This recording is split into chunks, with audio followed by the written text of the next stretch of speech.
Давайте напишем логическое выражение для того, чтобы проверить его истинность. Например, давайте проверим ячейку C8. Она у нас должна быть больше 10. В результате мы получаем истину, так как ячейка C8 больше 10. Если мы протянем формулу вниз, то теперь вычисление будет производиться для ячейки C9. Она у нас не больше 10 и, соответственно, мы видим ложь. Но это тот случай, когда мы хотим проверить только одно логическое выражение. Это мы делали внутри функции если, когда считали скидку. А вот если логических выражений у нас несколько, то в этом нам поможет функция и. Давайте напишем ее вот здесь.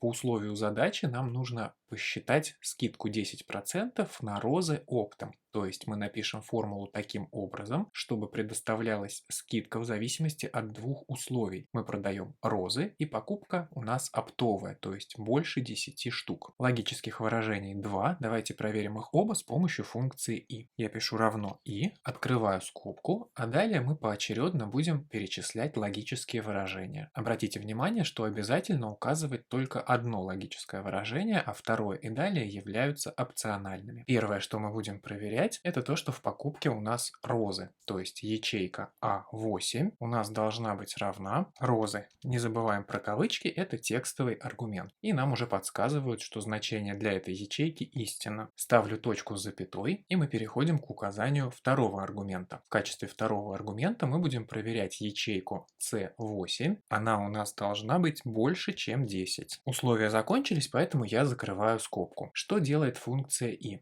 Функция и проверяет все, что мы заложили внутри нее, и если каждое из условий, которое мы туда заложили, истина, то и вся функция и выдаст нам истину. Для первой ячейки выполняются оба условия, соответственно мы видим истину, протягиваем формулу вниз и видим, что в остальных случаях у нас ложь. Даже там, где до этого мы нашли оптовую покупку, но условие с розами не выполняется. А если не выполняется хотя бы одно условие, то и вся функция и возвращает нам ложь. Теперь давайте совместим это с функцией если. В качестве первого аргумента логическое выражение мы хотим проверять сразу два условия, поэтому в качестве первого аргумента мы указываем функцию и. И уже первым аргументом функции и указываем те же логические выражения, которые только что прописывали. В ячейке А8 у нас должны быть розы, точка с запятой, и в ячейке С8 размер покупки должен быть больше, чем 10. Оба условия для функции и мы прописали, поэтому закрываю скобку, и мы возвращаемся внутрь функции если, ставим точку с запятой и переходим к указанию значения если истина. В качестве значения если истина, то есть если оба условия верны, мы хотим предоставлять скидку 10% на такую покупку. Для того, чтобы ее посчитать, мы берем цену, умножаем ее на количество и результат умножаем на 0,9, то есть делаем стоимость покупки на 10% меньше. Это значение если истина, то есть логическое выражение, а в нашем случае 2, оба истины.